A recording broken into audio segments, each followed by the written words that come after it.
Hallo zusammen. Willkommen zu unserer heutigen Sendung. Heute präsentieren wir Ihnen einen brandneuen Wagen, der gerade auf den Markt gekommen ist. Den neuen Nissan Qashqai von Dongfeng Nissan. Was fällt einem beim ersten Blick auf? Dieses Auto auf?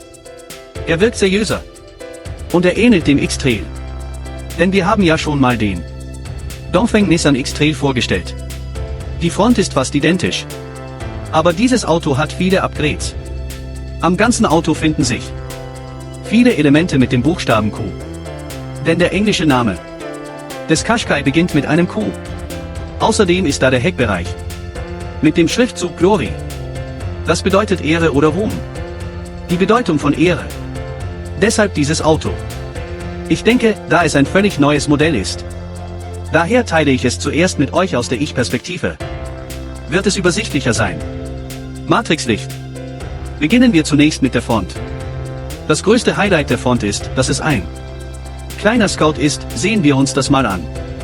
Und dem letzten gedrehten Scout sehr ähnlich ist. Das Logo wurde zu einem flachen Logo. Das flache Logo sieht jünger aus. Und technologischer. Dann ist da noch das Licht. Schaut euch die gesamten Scheinwerfer an. Und der Lufteinlass verschmelzen zu einer Einheit. Darin befinden sich LED-Leuchten. Fern- und Abblendlicht sind LEDs. Das Tagfahrlicht leuchtet gerade. Die integrierte Optik wirkt sehr ordentlich. Und dann ist es auch straffer. Das bedeutet für dieses Auto, dass es jünger wirkt. Wenn die Muskeln angespannt sind, dann ist es sicherlich sehr dynamisch. Der untere Teil trägt tatsächlich mehr. Und der obere Teil, der ist hier dichter. Deshalb ist der Luftstrom nicht so groß wie unten. Der Vorteil ist, wenn man auf der Autobahn fährt, kommt es oft zu Steinschlägen. Wenn diese Öffnungen oben kleiner wären, würden Steine nicht so leicht eindringen. Wenn sie eindringen, sehen Sie, wenn Steine den Kühler treffen. Vorne ist der Kondensator. Der Kühler trifft den Kondensator. Könnte die Klimaanlage lecken. Kältemittel. Da habe ich früher viele schlechte Erfahrungen gemacht. Leeren. Genau wegen diesem früheren Auto. Dieser Teil war für den Sport sehr groß. Und dann hat es einen Stein berührt. Es wurde direkt herausgeschlagen. Während der Fahrt wurde die Klimaanlage nicht mehr kalt. Nach der Überprüfung war es kaputt und ich musste wieder Geld ausgeben. Okay, und dieser Teil ist ein aerodynamisches Element. Es kann hier einen Luftschleier bilden. Dieser Teil ist eigentlich nicht. Hauptsächlich nicht zur Bremskühlung da. Schau dir das an. Viele kleine aerodynamische Designs können seinen Luftwiderstand deutlich reduzieren. Im Extremfall kann der Kraftstoffverbrauch gesenkt werden. Man kann die Räder sehen. Daher ist dieser Teil durchgängig. Der Vorteil dieses durchgängigen Teils ist, dieses Teil erzeugt im Betrieb einen Luftwirbel. Er hat den Luftwirbel mit einem Schlag geglättet. Dann würde er dich nicht mehr so stark ziehen. Das macht das Auto stabiler. Und leiser. Und das ganze Teil läuft dann viel geschmeidiger. Und du sparst Sprit. Schau dir den Reifen an. Reifen, Felge. Das ist ein Reifen von Maxxis. Genannt. Wie wird das ausgesprochen? Das muss man eigentlich auf Italienisch aussprechen, Bravo. Auf Englisch ist es auch Bravo. Und dann ein 215R Reifen. 18 Zoll Felgen. Die Größe der Bremsscheibe. Passt eigentlich perfekt zu dem Auto. Dieser ganze Ring hier. Und untenrum bis ganz nach hinten. Alles ist diese schwarze Farbe, einschließlich. Man kann es von hier sehen. Der Vorteil dieser schwarzen Verkleidung ist, dass der Spritzwasser nicht an den Lack gelangt. Und hier gibt es noch einen kleinen Vorsprung. Wozu ist dieser kleine Vorsprung da? Er befindet sich in der Nähe des Rades. In der Nähe des Rades, es wird noch etwas weiter nach außen verlaufen. Wenn es herumgeschleudert wird, wird es stärker geschleudert. Das mittlere Stück hier ist etwas zurückgesetzt. Das hat eine Funktionalität. Und der andere lässt es nicht so langweilig aussehen. 360 Grad Panorama, unten ist eine Kamera, dann. Der Fahrersitz ist rauchfrei. Von hier aus gesehen hat es die Form eines SUV. Warum? Weil die Bodenfreiheit mindestens 183 mm beträgt. Normalerweise ist ein Auto dieser Klasse nicht so hoch. Wenn es also auf schlechten Wegen fahren soll. Die untere Bewaffnung ist völlig in Ordnung. Dann ist da noch er. Unten wird außerdem ein vollflächiger Hilfsrahmen verwendet. Das kann also die gesamte Schalldämmung und Schwingungsdämpfung verbessern. Unabhängige Radaufhängung an allen 4 Rädern. Okay, schauen wir uns das Heck an. Am Heck ist kein eigenes Kennzeichen angebracht. Lasst mich euch das zeigen. Was ich vorhin mit Q meinte. Viele Stellen haben Q-Elemente. Und dann hinten ein Glory. Das bedeutet Ehre. Und wie sieht das Heck aus? Es ähnelt eigentlich dem vorherigen kleinen.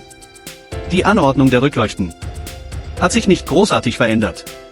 Aber es ist komplett anders. Es wurden LED-Leuchten verbaut. Und dann dieses Teil unten. Viele Autos verwenden Diffusoren. Aber er hat das nicht. Da sind diese 3 in der Mitte. Das gibt dir das Gefühl, dass es ähnlich den Führungsleuchten dieser Strecke ist. Dieses Gefühl. Schauen wir uns die Hinterradaufhängung an. Sieht im Großen und Ganzen immer noch sehr robust aus. Und obendrauf ist ein Aluminium. Also ist die Materialauswahl kein Problem. Warum sage ich, dass die Materialauswahl kein Problem ist? Weil viele Leute, wenn sie japanische Autos erwähnen, sagen, oh, ist ein Fahrwerk nicht. Wiederum ein sehr dünnes Verbindungsstück. Dieses Auto nicht. Warum? Weil es eine Renault-Nissan Allianz ist. Viele Dinge sind bei ihm und Renault sehr ähnlich. Also ist das Ganze eher europäisch orientiert. 1 Meter großes Auto, und dieses Auto ist in Europa. In Großbritannien verkauft es sich sehr gut. Schauen Sie sich den Kofferraum an. Der Kofferraumraum. Im Grunde genommen ist es kein Problem, wenn Sie Koffer und so weiter verstauen. Und kann 4:6 umgeklappt werden. Oben sollte eine Sichtschutzblende sein.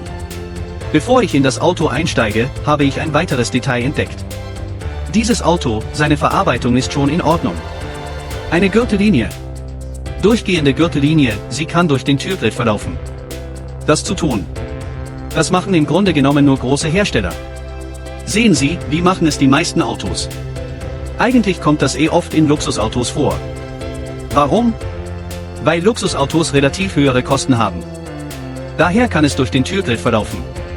Aber dieses Auto hat mich ziemlich überrascht. Glauben Sie mir nicht? Sehen Sie. Fahrzeuge der gleichen oder einer höheren Klasse. Die Gürtellinie wird entweder nach oben oder nach unten versetzt. Diesen Bereich sollte man möglichst vermeiden. Denn das würde das Prägen etwas erschweren. Okay, wir setzen uns ins Auto und schauen uns das Überholen an. Wenn man im Auto sitzt. Was ist den meisten Leuten vertraut? Das ist das Lenkrad. Bei Nissan sind die Lenkräder im Grunde ziemlich ähnlich. Nur dass es jetzt abgeflacht ist. Und das gesamte Kombi-Instrument ähnelt auch dem des alten Qashqai. Ich mag solche mechanischen Dinge immer noch lieber. Zum Beispiel trage ich auch mechanische Uhren. Diese elektronischen Geräte sind zwar sehr praktisch, aber sie wirken irgendwie weniger hochwertig. Hier wird die Helligkeit eingestellt. Und dann die Scheinwerferhöhe. Start-Stopp-Automatik. Sparmodus und so weiter befinden sich hier. Der Rückspiegel. Dieser Rückspiegel hat keine elektrische Faltung, das überrascht mich etwas. Unerwartet. Und das finde ich, wenn man 4 Fenster haben möchte. Wären alle Fensterheber mit One-Touch-Funktion besser. Denn in der heutigen Zeit, nur einen Fensterheber mit One-Touch-Funktion zu haben, ist wirklich etwas unverständlich. Und dieser große Bildschirm. Die Gesamtreaktionsgeschwindigkeit ist ziemlich schnell. Hallo Nissan. Bitte navigieren Sie zum Olympiapark. Nordtor Parkplatz. Mehrere Olympiaparks gefunden. Nordtor Parkplatz. Insgesamt, das Infotainment-System. Die Reaktionsgeschwindigkeit des Nissan-Infotainment-Systems. Insgesamt ist alles ziemlich schnell. Dann zeigt er ein 360-Grad-Panoramabild. Schauen Sie. Die Umgebung ist sehr klar. Jeder hat Toyota und Honda gesehen. Aber Neuwagen sind in Ordnung. Aber bei älteren Fahrzeugen sehen Sie nur Pixelbrei. Aber das hier ist ziemlich klar zu sehen. Es unterstützt auch transparente Unterböden. Also finde ich das in Ordnung. Und das ist die Nissan-Tradition. Wir können sehen, dass der Sentra auch so gestaltet ist. Dann diese automatische Klimaanlage. 2-Zonen-Klimaautomatik. Dieser USB-Anschluss. 12 Volt Steckdose. Der Schalthebel ist auch wie früher. Ähnlich. Das kann man als Tradition bezeichnen. Dann der gesamte Innenraumstil. Ist auch ziemlich ähnlich. Die Sitze, die Nissan-Sitze müssen besonders erwähnt werden. Wirklich sehr komfortabel der Sitz. Besonders dieses Sitzkissen, seine Füllung. MMH, nicht besonders weich. Aber auch nicht steinhart. Perfekt. Man merkt, dass er innen Stützpunkte hat, sehen Sie. Aber oben ist er trotzdem ziemlich weich. Die Länge ist auch kein Problem. Oben ein großes Glasdach. Ein Himmelsauge. Okay, dann schauen wir uns mal die Rückbank an. Gut, wir steigen hinten ein. Hinten gibt es eine Lüftungsdüse. Da erinnere ich mich an meinen alten Forester. Hinten keine Lüftungsdüse. Im Sommer ziemlich schmerzhaft. Sehen Sie sich mal dieses kleine Ding an. Das hier ist ein Staufach. In der Mitte ein kleiner Vorsprung. Die vorderen beiden Sitze sind beide für mich passend. Sitzposition, Fahrersitz, einwandfrei. Beifahrersitz ebenso. Den Beinfreiheit zeige ich Ihnen jetzt mal. Schauen Sie. Wenn man es richtig macht, ist hier für die Beine etwas mehr als eine Faust Platz. Für den Kopf fehlt nicht viel. Wenn man sich zurücklehnen möchte, sind es etwa 2 Finger breit. Wenn man sich nach vorne lehnt, sind es 4 Finger breit. Dieses Auto ist meiner Meinung nach ein ganz normales Familienauto. Die gesamte Leistung, einschließlich seines Ansprechverhaltens, ist sehr gut. Okay. Dann lassen Sie uns kurz zusammenfassen. Bei diesem neuen Qashqai denke ich, dass sein größtes Highlight immer noch dieser. Sobald du mit diesem Auto fährst, spürt man deutlich, dass es ein Neuwagen ist.